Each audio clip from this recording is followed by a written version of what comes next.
খুদার কসম, আল্লাহ রসুল বলছে প্রত্যেক মানুষকে তার জীবনে শুধু যৌবনকালের হায়াতের যৌবনকালের হিসাব দিতে হবে তাকে দুইবার আল্লাহর সামনে আখিরাত, দুইবার।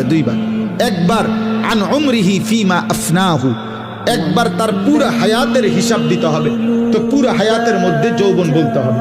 আরেকবার আলাদা আল্লাহ আবার বলবেন, বান্দা এবার আবার বলো ওয়া আন শাবাবিহি ফিমা আবলাহু, তোমার যৌবন কোথায় ব্যয় করেছ। কমপক্ষে 15 বছর থেকে 40 বছর, এই মাঝের এই 25 বছর আলাদা আবার বলো, আবার বলো।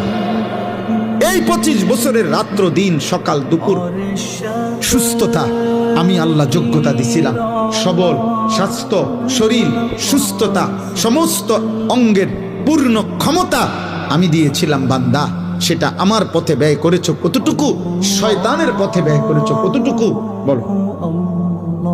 সেদিন বুঝবা আব্বা ফেরেশতার এক এক লাথি কি জিনিস, সেদিন বুঝবা।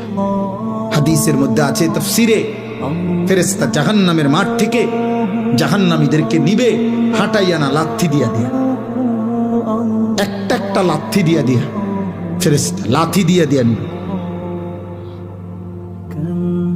সেদিন বুঝবা।